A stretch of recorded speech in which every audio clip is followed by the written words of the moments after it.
semuanya, pagi hari ini saya akan masih meneruskan tentang sandi stratigrafi Indonesia yang kemarin kita berbicara atau mempelajari tentang litostratigrafi, litodemik, kemudian stratigrafi volkanik, gitu ya. Jadi pada pagi hari ini kita akan meneruskan, nanti kita akan membahas tentang biostratigrafi, geokronologi, kronostratigrafi dan geokronologi. Hanya saja geokronologi dan kronostratigrafi itu jadi satu bagian karena nanti kaitannya dengan skala waktu geologi. Baik, saya mulai tentang biostratigrafi. Jadi biostratigrafi itu adalah penyusunan stratigrafi berdasarkan kandungan fosil batuan, kandungan fosil di dalam batuan serta penyebarannya. Nah, ini berguna nanti ketika kalian akan membuat korelasi, gitu ya. Akan berguna sekali. Jadi kalau kita lihat di sini berdasarkan kandungan fosil dalam batuan dan penyebarannya. Ini hampir sama dengan prinsip stratigrafi yang di awal itu salah satunya adalah faunal succession. Jadi faunal succession kandungan berdasarkan fosil. Hari ini saya hapus dulu. Oh, nggak bisa. Oke, ini dihapus. Jadi ini hampir mirip dengan faunal succession. Jadi masing-masing lapisan batuan akan mengandung fosil yang berbeda antara yang di bawah dan di atasnya, lapisan di bawah dan di atasnya. Nah, ini akan jauh lebih detail untuk biostratigrafi. Nah, biostratigrafi kalau kita baca di sandi stratigrafi, satuan dasarnya itu adalah zona, gitu ya. Nah, di sandi stratigrafi juga tidak dijelaskan superzona apa, subzona apa, zonula apa. Jadi kita akan berbicara tentang zona. Nah, apa itu zona? Zona itu adalah suatu lapisan batuan atau tubuh batuan yang dicirikan oleh satu takson atau lebih. Dulu kalian mempelajari paleontologi sudah diajari tentang taksonomi, jadi penggolongan masing-masing makhluk hidup berdasarkan filum, famili, genus, dan spesies, itu taksonomi. Jadi masing-masing fosil atau masing-masing makhluk hidup mempunyai taksonomi yang berbeda-beda. Nah, kalau di sini satu takson ya berarti satu makhluk hidup atau satu spesies nantinya, atau bisa lebih. Nah, di dalam zona itu kalau di stratigrafi itu dikelompokkan menjadi zona kumpulan, zona kisaran, zona puncak, ini ya, zona kumpulan, zona kisaran, zona puncak, zona selang, zona rombakan, dan zona padat. Nah, apa itu zona kumpulan, kisaran, puncak? Nah, kita lihat di sini. Zona kumpulan itu ditandai oleh kumpulan 3 takson atau lebih. Artinya ada 3 makhluk hidup atau lebih yang ada di dalam satu lapisan batuan. Jadi kalau zona kumpulan, kalau gini, jadi ini ada 3 kumpulan fosil yang berbeda. Terus misalnya ini ada Urbulina. Jadi ada 3 kumpulan, ada 3 takson atau lebih dalam satu satuan batuan. Kemudian kalau zona kisaran, ini ditandai oleh zona kisaran atau zona kisaran suatu takson. Nah, biasanya zona kisaran ini dari satu takson itu dimulai dengan pemunculan awal dan diakhiri dengan punahnya dia. Jadi kalau ini gambarannya kan jadi begini. Jadi ada simbol nanti di sandi stratigrafi itu begini. Jadi kalau simbolnya begini, ini itu pemunculan, ini adalah pemunculan awal. Tapi kalau simbolnya begini, itu pemunculan akhir.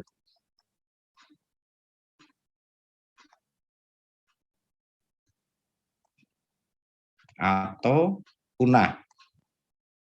Nah, artinya di dalam satu lapisan ini ada satu takson yang muncul dan punah. Itu yang kita sebut sebagai zona kincaran. Kemudian zona puncak, itu zona yang ditandai oleh puncak perkembangan suatu takson. Jadi, di dalam satu lapisan itu ditandai dengan melimpahnya satu takson. Jadi misalnya ada satu spesies, nanti akan digambarkan seperti ini, posisinya gendut begini. Ya, artinya ini muncul, tetapi di lapisan ini dia mengalami puncak perkembangannya. Ini. Itu kalau zona puncak. Zona selang ini zona yang batas bawah dan atasnya ditandai oleh muncul atau punahnya dua takson. Jadi kalau yang ini ada dua takson, yang satu muncul ini, yang satu akhir. Nah, begini. Ini yang kita sebut sebagai zona selangnya. Artinya zona selang itu diawali dengan ini spesies A misalnya, ini spesies B. Jadi di dalam satu lapisan itu dimulai kemunculan awal dari spesies A dan diakhiri oleh punahnya spesies B. Itu zona selang. Kemudian ada zona rombakan. Ini ditandai oleh banyaknya fosil rombakan berbeda jauh daripada tubuh lapisan batuan di atas maupun di bawahnya. Nah, kadang nanti ini harus hati-hati ketika kalian misalnya ini ada lingkungan pengendapan gitu ya. Ini fosilnya ada di sini sebenarnya lingkungan hidupnya. Gitu. Ini ada fosil begini. Nah, ketika ada arus yang bekerja di sini, dia akan tertransfer ke sini, sehingga nanti akan ditemui di sini. Ini fosilnya. Nah, lingkungan ini yang harusnya di sini, misalnya ini neritik, ini neritik. Kalau kalian di ini neritik tepi, tiba-tiba munculnya ini malah di neritik luar. Nah, ini harus hati-hati ketika kalian mendeskripsi. Artinya ini zona rombakan. Nah, biasanya zona rombakan fosil itu bentuknya fosil ini bentuknya fosil ini itu sudah rusak karena dia sudah tertransport. Jadi sudah tidak utuh nanti gambar fosil fosilnya itu tidak utuh karena dia sudah mengalami transport, kemudian masuk ke lingkungan yang relatif lebih dalam. Nah, ini bisa ketika kalian nanti misalnya ini dipakai untuk satuan tidak resmi. Kalau memang yakin bahwa itu bisa dipakai. Kemudian ini zona padat. Ini ditandai dengan melimpahnya fosil dengan padatan populasi jauh lebih banyak. Nah, apa bedanya dengan yang zona puncak? Nah, kalau zona padat itu gambarnya akan jadi begini. Ini muncul begini. Di sini ada lagi.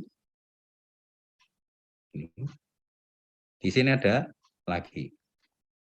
Jadi ada beberapa spesies yang mengalami puncak di sini. Artinya jumlahnya sangat melimpah di sini. Tapi lebih dari satu takson, bisa 2, bisa 3. Artinya zona padat. Gitu. Jadi itu bedanya antara zona padat ini dengan zona puncak. Kalau zona puncak ini hanya satu takson, tapi zona padat ini banyak. Nah, banyak begini. Kemudian bedanya zona selang dan zona kisaran kan sama-sama ini hampir sama. Hanya kalau zona selang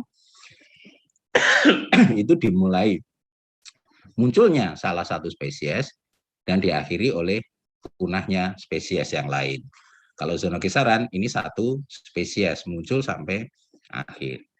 Nah, ini nanti berguna ketika kita mengkorelasikan lapisan tersebut. Ini sangat berguna ketika kita nanti bekerja di perusahaan minyak untuk mengetahui mana reservoir, mana batuan induk, itu berdasarkan korelasinya seperti ini.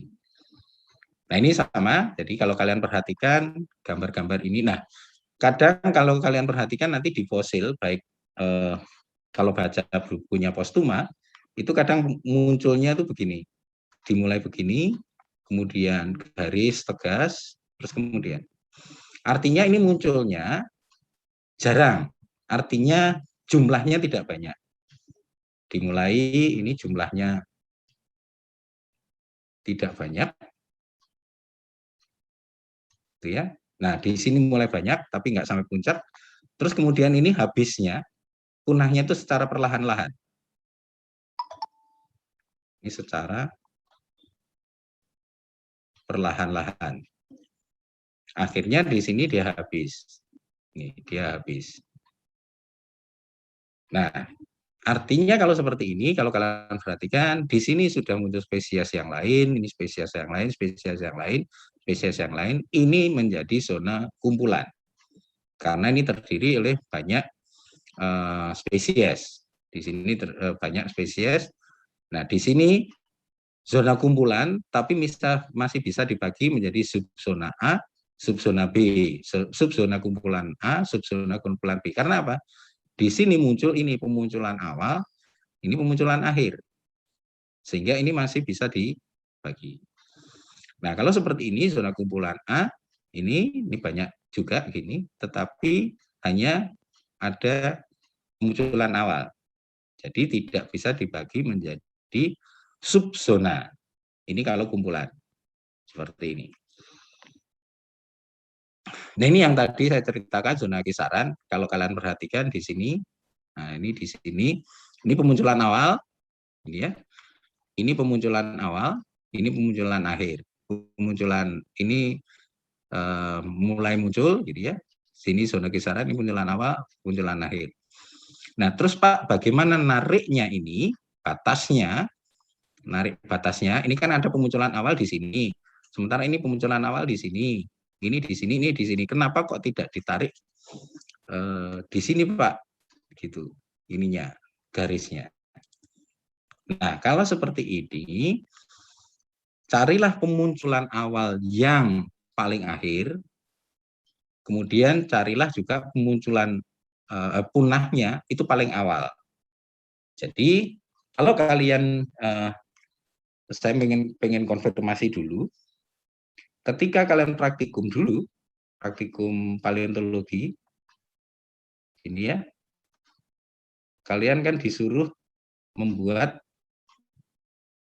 tabel begini ya. Ini misalnya N9, N10, N11, N12, N13. Terus di sini ada spesies. Nah, di sini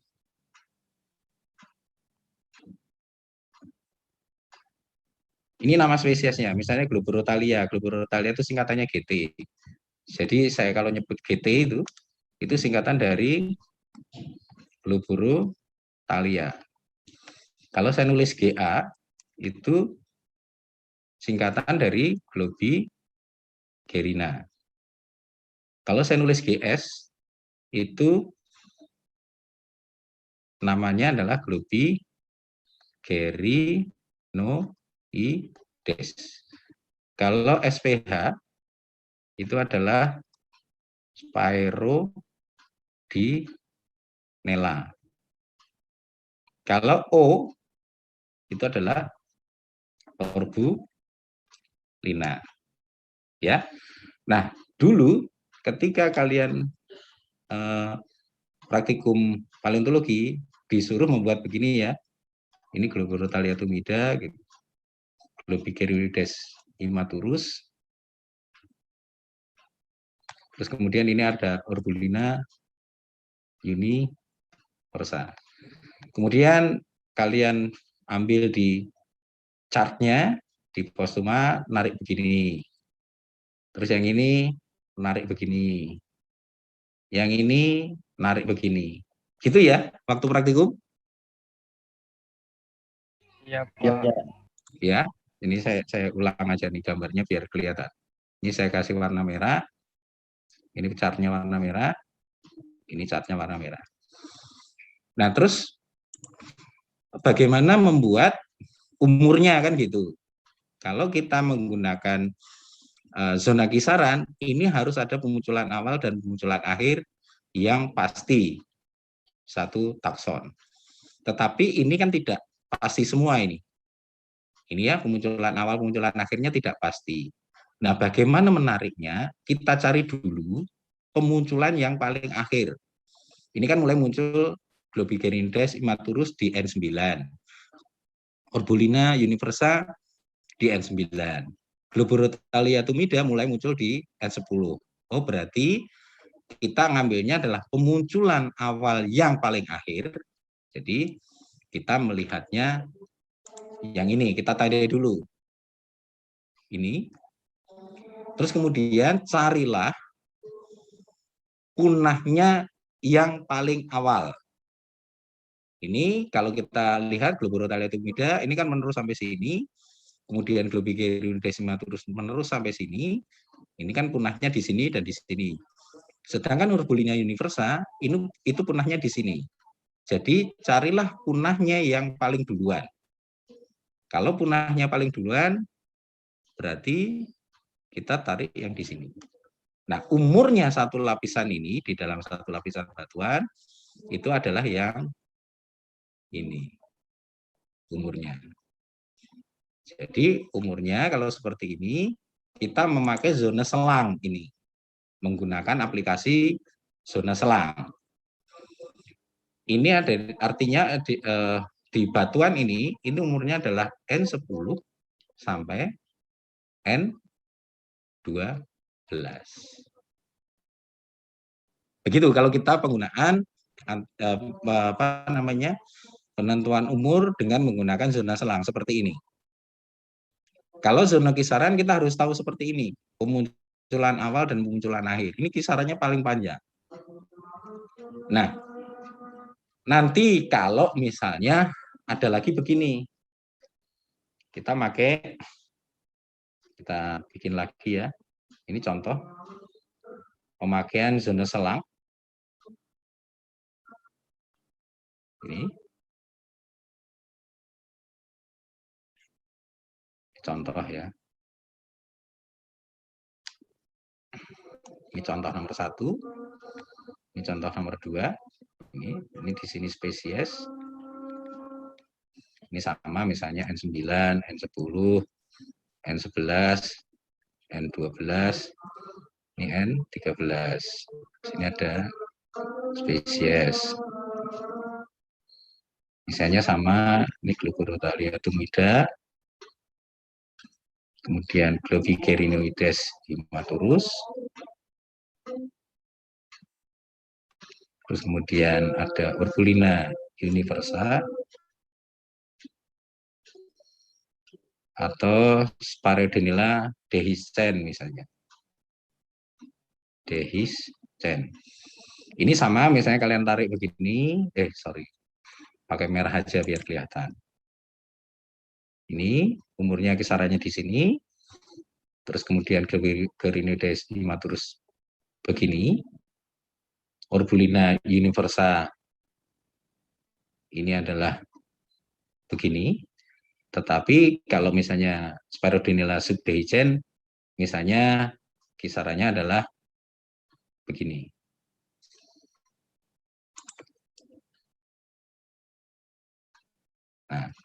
Nah, perhatikan juga seperti ini. Kalau kita memakai zona selang tadi, pemunculan paling akhir dan punahnya paling duluan. Nah, kalau seperti ini, ada Sparedenilla subdehiscens. Kalau tadi kan di sini nih, pemunculan awalnya paling akhir adalah Globigerothalia tumida. Tetapi ada Spirodinilla subdehiscens munculnya di sini. Terus kemudian berakhirnya di sini. Nah, berarti umurnya itu ada, kalau ini kita perhatikan, pemunculan awal paling akhir, pemunculan akhir paling awal di sini. Nah, umurnya di sini. Jadi, yang ini umurnya adalah, batuan tersebut umurnya adalah N11. Tapi ini juga bisa disebut, kalau ini pakai selang, kalau kisaran umurnya paling pendek, ini itu kita sebut kalau di paleontologi bisa saja sebagai fosil indeks. Fosil indeks itu populasinya banyak dalam satu lapisan, satu populasi, ini ya satu takson populasinya banyak, tetapi kisaran hidupnya pendek. Nah, seperti ini. Jadi tidak pakai yang kisaran umurnya yang ini N11 sampai N12 seperti ini, tidak, tetapi ini. Ya, meskipun di sini kisarannya panjang begini. Nah, kalau kita memakai zona kumpulan zona kumpulan gitu ya. Nah, bagian yang ini kita sebut sebagai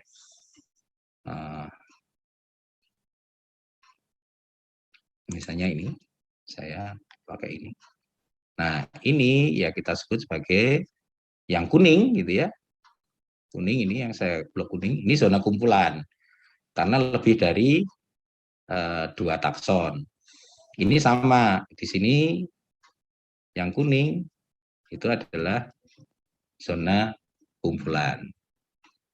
Jadi yang kuning kita sebut sebagai zona kumpulan. Ini sama, yang kuning ini adalah zona kumpulan. Nah, kalau di stratigrafi ini kadang ada simbol seperti ini. Jadi simbol seperti ini ya. Ini pemunculan awal, ini pemunculan akhir. Tetapi nanti di biostratigrafi kalau kalian bekerja ada simbol yang seperti ini. Ada tanda panah ke atas dan ada tanda panah yang ke bawah. Ini sama sebenarnya. Ini adalah pemunculan awal. Ini pemunculan akhir atau punahnya spesies tersebut. Ya, jadi nanti kalau di biostratigrafi bisa saja penggambarannya seperti ini, pemunculan awal, pemunculan akhirnya gambarnya seperti ini, atau nanti gambarnya akan seperti ini. Pemunculan awal, pemunculan akhir. Nah, ini contohnya. Kalau kita lihat ini kalau gambarnya panasnya ke atas, ini kan ada panah ke atas ini ya, yang ini. Gambarnya kan ini. Berarti artinya pemunculan awal dari Globigerothalia ascotaensis. Nah, kalau yang ini simbolnya adalah panah begini. Artinya ini di N15 awal ini adalah pemunculan akhir dari Globigerothalia siacensis. Jadi ini yang pembagian. Kalau nanti kalian pembagian lingkungan, ini bisa menggunakan boli maupun blow, terserah mau pakai yang mana. Tapi harus konsisten, jangan digabung karena kadang ada berbeda. Ya, kalau kita pakai blue ya pakai blue, kalau pakai boli ya pakai boli. Zonasinya, ini zonasinya. Ini adalah marker-marker. Nah, ketika marker seperti ini atau datum atau bidang referensi, ini kita sebut sebagai biodatum. Artinya bidang referensinya itu berdasarkan kandungan biologinya. Seperti ini. Itu yang kita sebut sebagai biodatum atau referensi, bidang referensinya. Ini umur miosin tengah berdasarkan Boli dan Blue. Kemudian ini miosin akhir sampai pliosin, ini ya, di sini. Jadi kalian lihat ini simbol-simbol panahnya ke atas semua, itu ya. Jadi simbol-simbol ke atasnya. Karena apa? Kok bisa ke atas semua, Pak? Iya, karena ini lapisannya sudah berbeda antara yang di sini dengan di sini. Tetapi di sini dimulai pemunculan awal dari Globirotalia tosciensis tenuiteka. Kemudian di sini tidak ada punah, terus masih berlanjut. Tetapi di sini mulai muncul Globirotalia truncatulinoides. Jadi sudah berbeda umurnya, dan sudah berbeda taksonnya. Nah, kemarin di awal faunal succession atau prinsip stratigrafi berdasarkan kumpulan dari fauna, lapisan atas dan lapisan bawah akan berbeda kumpulan faunanya. Jadi tetap masih memakai prinsip stratigrafi, tetapi ini jauh lebih detail kembali, didetailkan lagi untuk pembagian berdasarkan umur-umurnya. Ini kalau yang Pleistocene, ya umur Pleistocene N22 dan N23. Nah kalau kalian perhatikan, ini kalau Boli, ini dibagi lagi ada Globirotalia ini ya, hanya berdasarkan markernya berdasarkan fosil, tapi kalau Blue ini sudah berdasarkan umur. Ini ada N22, ini ada N23. Demikian juga yang ini tadi. Ini berdasarkan kandungan fosil, gitu ya. Nah, ini nanti akan berguna ketika kalian mengkorelasikan ada satu lapisan, gitu ya. Di sini lapisannya misalnya Globirotalia exilis, di tempat lain Globirotalia exilis, itu bisa dihubungkan.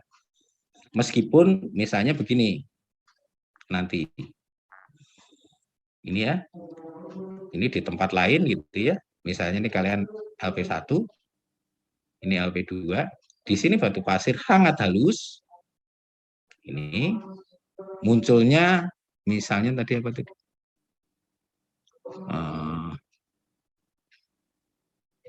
Misalnya di sini adalah Globirotalia exilis.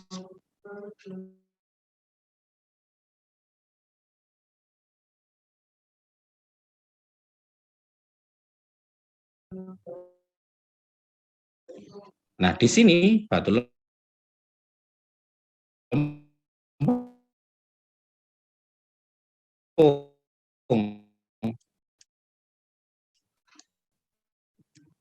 Globirotalia exilis. Meskipun litologinya berbeda, tetapi kandungan fosilnya sama, umurnya sama. Ini bisa dihubungkan. Inilah yang kalau kita di awal tadi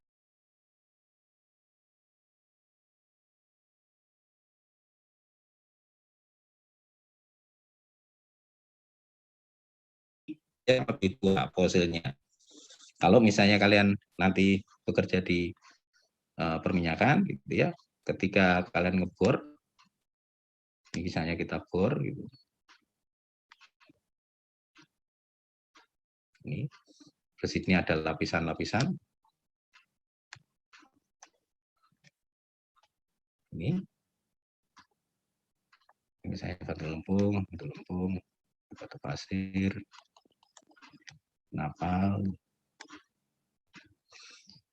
Nah, secara fosil, secara fauna, antara lapisan ini, misalnya lapisan A, ini B, ini C.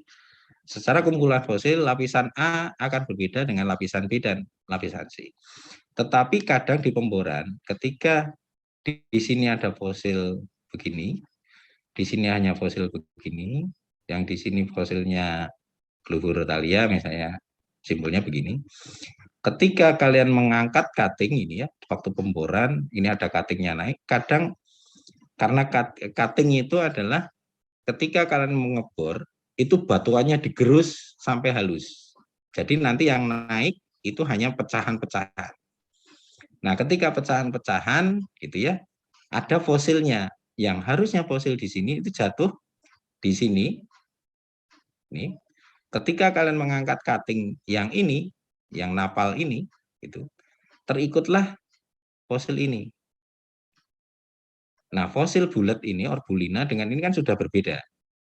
Ini lebih mudah dibanding yang bulat. Tetapi ditemukan dalam satu lapisan A. Itu nanti bisa kalian jumpai. Nah, bisa saja itu selain waktu mengangkat cutting, gitu ya. Kenapa kok jatuh? Nah, kadang ketika kalian ngebor, gitu, ini ada rongga gitu, karena batuannya lunak. Ini ya, batuannya lunak. Misalnya, ini batu lempung. Ini batu pasir.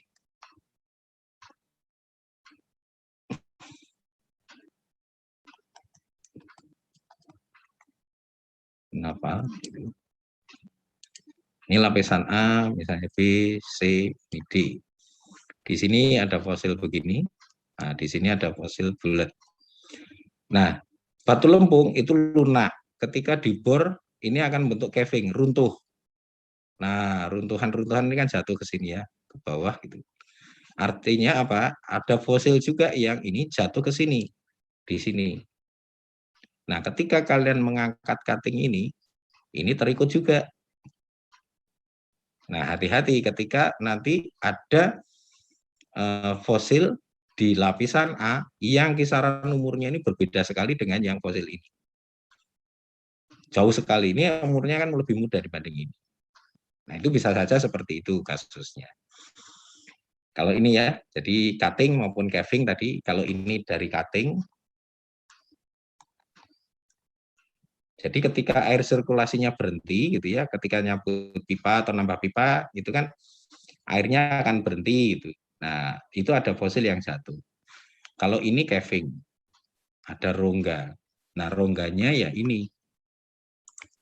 Ini yang kita sebut caving. Nah, ini kita sebut sebagai caving. Oke. Terus kemudian ada aktivitas binatang atau burung atau ikan. Ya. Itu misalnya begini. Ini laut. Di sini ada, misalnya kalian ketemu kerang. Nah, ketika burung memakan kerang ini, ngambil kerang, kadang tidak makan di tempat, di bawah terbang. Gitu ya. Begitu di bawah terbang, ini di bawah terbang ke sana, ini fosilnya jatuh ke sini. Nah, harusnya ini di lingkungan yang relatif darat, tiba-tiba muncul yang di lingkungan laut. Misalnya ini neritik tengah. Kan nggak mungkin fosilnya kerang, ini fosil kerang atau bivalve, itu masuk ke lingkungan tengah. Nah, ini harus hati-hati juga ketika seperti itu. Atau binatang, jadi di sini misalnya ada fosil begini, ini terus dimakan ikan gitu ya, dimakan ikan, ikannya berenang ke sana, gitu. Nah, terus kemudian kadang ketika dimakan ini tidak bisa dicerna utuh oleh ikan, nah akhirnya dijatuhkan di sini ikannya, makhluk hidupnya yang ini. Nah, ini ada perbedaan yang harusnya dia di neritik tepi atau litoral, tapi di sini misalnya muncul di neritik luar. Nah, itu sudah infiltrate atau induce fosil dan sudah berbeda lingkungannya. Itu. Atau bisa saja dari air tanah. Air permukaan yang membawa fosil melalui pori-pori batuan. Jadi kadang kalau nanti kalian sedimentologi itu kan kalian belajar batuan itu kan ada pori-porinya ya, porositas gitu. Ini ada batuan, terus di sini ada, ini biar jelas gambarnya, ada fosil begini. Nah, nanti ada air tanah. Air tanah itu mengalir lewat rekahan-rekahan. Nah, ketika air tanah itu melewati rekahan-rekahan ini, melarutkan rekahan, Sehingga fosilnya ini misalnya ini di bawahnya gitu ya, ada ini, terus di sini ada rekahan, gitu. Fosil ini jatuh ke sini, di sini ditempatkan di sini. Yang harusnya umurnya lebih muda, dia ditemukan di lapisan yang relatif lebih tua. Ini A, ini B. Itu untuk yang air tanah tadi. Nah, ini biodatum yang tadi saya ceritakan, fosil yang diketahui secara pasti pemunculan awal atau pemunculan akhirnya. Jadi bidang referensi yang berdasarkan kandungan fosilnya. Nah, fosilnya diketahui secara pasti pemunculan awal maupun pemunculan akhir. Ini contoh-contoh. Jadi zona palinologi. Nah, kalian perhatikan ini palinologi. Palinologi itu berasal dari kata pollen. Ini kalau bahasa Indonesia adalah serbuk sari. Jadi ilmunya yang pelajari tentang pollen kita sebut palinologi. Nah, palinologi juga bisa membantu membuat biostratigrafi, terutama nanti untuk geografi, paleogeografinya, geografi purbanya. Dulu geografinya seperti apa? Apakah di pinggir laut, di daerah rawa-rawa, atau di darat, atau di misalnya nanti di peralihan antara darat dan laut. Ini Pak Wartono Raharjo dari UGM yang membuat zonasi palinologi Indonesia Barat. Ini biozon penamaannya 2 takson atau lebih. Ini contohnya nanti bisa dilihat materinya. Oke, saya lanjutkan dulu, nanti bisa kita diskusi. Kronostratigrafi ini kaitannya dengan geokronologi. Ini kaitannya kalau kronostratigrafi itu kaitannya nanti dengan skala waktu geologi. Geokronologi juga skala waktu geologi, tetapi lebih ke arah yang ini nanti, yang kurun, masa, zaman, kala. Jadi ini, nah kurun nanti kan dibagi-bagi interval waktunya ya, itu. Jadi dibagi-bagi lagi. Ada ini ada Kenozoikum, ini ada Mesozoikum, kemudian ada di bawahnya lagi adalah Paleozoikum. Nah, kronostratigrafi membagi berdasarkan interval waktu saja ini. Nah, geokronologi itu membagi interval-interval waktu ini ke bawah yang bawah ini berdasarkan peristiwa geologi. Jadi ini nanti dibagi-bagi zaman-zaman itu kan. Nah, pembagian ini itu mengikuti pembagiannya ini mengikuti yang kita sebut sebagai geokronologi. Makanya antara kronostratigrafi dan geokronologi itu ada hubungannya.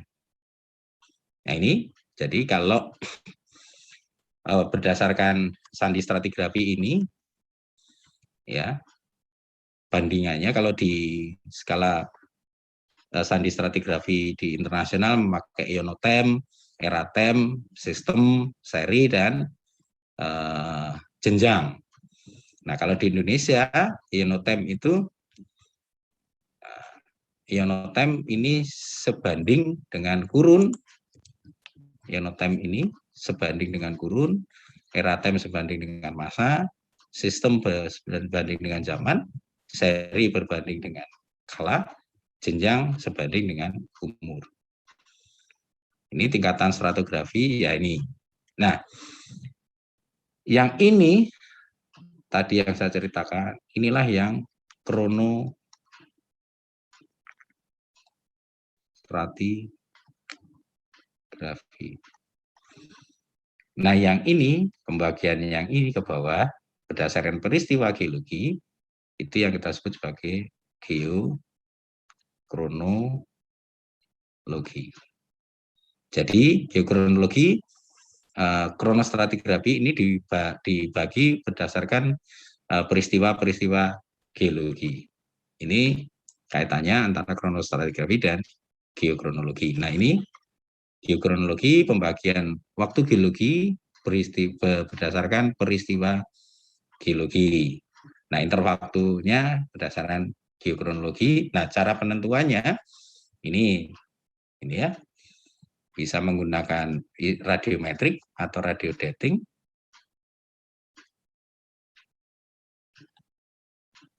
Ini akan muncul umur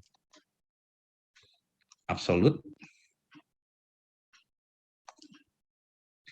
Ini contohnya adalah 50 juta tahun yang lalu.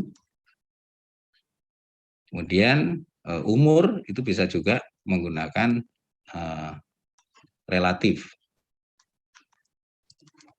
Ini umur relatif ya. Ini umur relatif.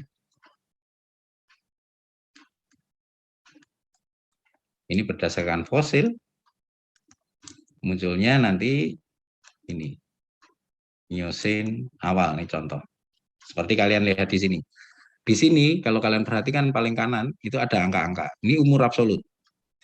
Nah, yang ini ada yang paleogen, ini paleogen awal, paleogen akhir, Eosen, Eosen awal, Eosen tengah, Eosen akhir, itu yang umur relatif. Jadi ini kalau saya besarkan ini kelihatan. Nah, ini ya, ini ada angka-angka. Angka ini adalah umur absolut.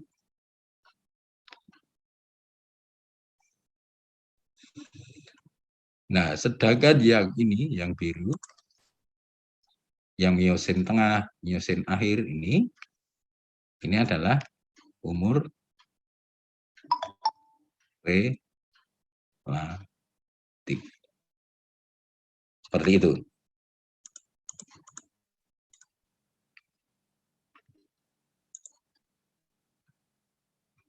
Oke. Nah, itu yang bisa saya sampaikan, biostratigrafi, kronostratigrafi, dan geokronologi. Silahkan kalau ada yang mau ditanyakan, ada yang kurang jelas, silahkan. Ini sambil saya baterainya mau habis. Silahkan kalau ada yang mau ditanyakan. Di-unmute sendiri, terus kemudian silahkan bertanya.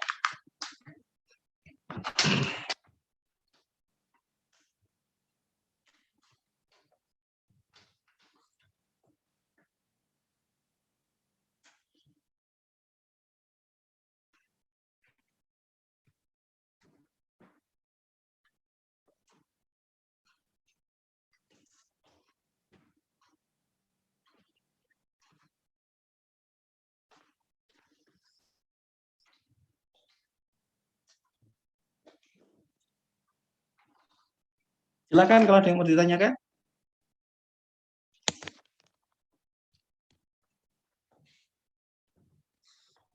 Halo? Belum, Pak. Belum? Belum, Pak. Oke. Silakan, ada lagi yang mau ditanyakan?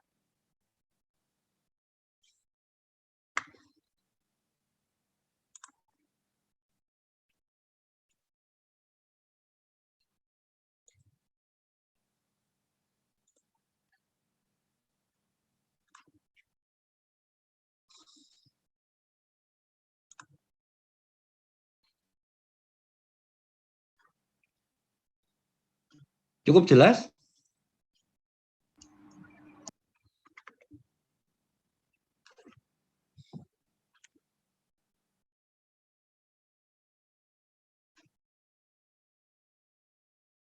Cukup jelas atau gimana?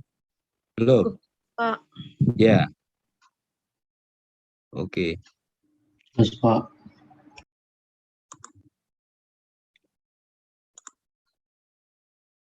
Saya stop share dulu.